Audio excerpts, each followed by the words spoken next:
안녕하세요, 송차장입니다. 이번 주 내내 전국에 태풍 오마이스로 인해서 많은 피해가 발생했습니다. 이번 영상에서는 농작물 재해보험에 대해서 알아보겠습니다. 매년 장마철 태풍으로 인한 농가의 피해가 막심한데요. 특히 추석과 수학기에 맞물려 내리는 잦은 비는 농가의 시름을 깊게 하죠. 많은 이유가 있지만 그 중에서도 심각한 건 바로 과일의 당도 때문인데요. 수학기 일조량은 과일의 당도에 큰 영향을 줍니다. 장마철에는 햇볕이 쬐며 당을 축적할 기간이 상대적으로 짧아 수확한 과일이 단맛이 덜하다고 합니다. 또한 뿌리가 장시간 물에 젖어 양분 흡수 능력이 약해지면 줄기와 열매 사이가 약해집니다. 그러면 강풍이 조금만 불어도 열매가 떨어져 나가는 낙과가 발생하게 됩니다. 이렇게 재해로 인해 낙과가 발생하면 자연히 수확량도 떨어지고 품질도 떨어져 농가에 많은 피해가 가겠죠. 이러니 농사짓는 농민 입장에서 매년 재해 예방을 하여도 한두 시간 강풍이 불면 1년 농사가 다 날아가니 농사 다시는 안 짓는다 말이 나오는 거죠. 그래서 가입하는 것이 바로 농작물 재해보험입니다. 자연재해로 인해 발생하는 농작물의 피해에 대해서 보험제도를 적용하여 농가 소득의 안정성을 구축하는 제도이며 보통 평균 생산액의 7-80%를 보장받을 수 있고 농가 부담 보험료 30%와 보험사업 운영비 50%를 국가가 지원해줍니다. 2001년 사과와 배로 시작하여 현재 67개 품목을 대상으로 보험 가입 금액만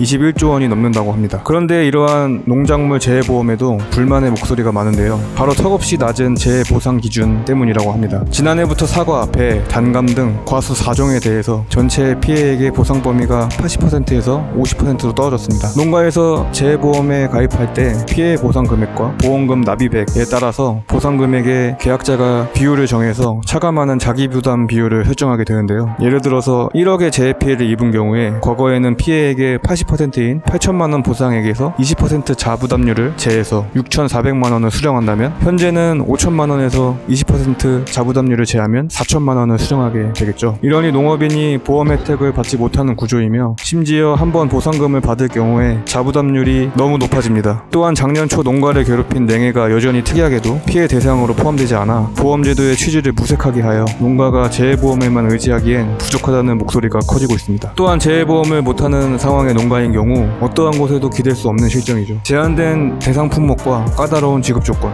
보상을 받을 때마다 올라가는 자부담률은 여전히 피해 농민들에게는 재계하기 어려운 실정입니다. 자연재해로 인해 피해를 입은 농가에서 재해보험이라는 단 한 가지의 보상 방법 뒤에 숨어 정부가 책임을 회피해서는 안 된다고 생각합니다. 피해로 인해 고통받는 농민에 대한 신속한 지원이 이루어지도록 정부가 적극적으로 나서야 하지 않을까요? 태풍으로 인해 피해 입은 농가가 무사히 재기하시길, 그리고 매년 있을 자연재해에 대한 근본적인 대책이 마련되기를 기대하면서 오늘 영상 마치겠습니다. 감사합니다.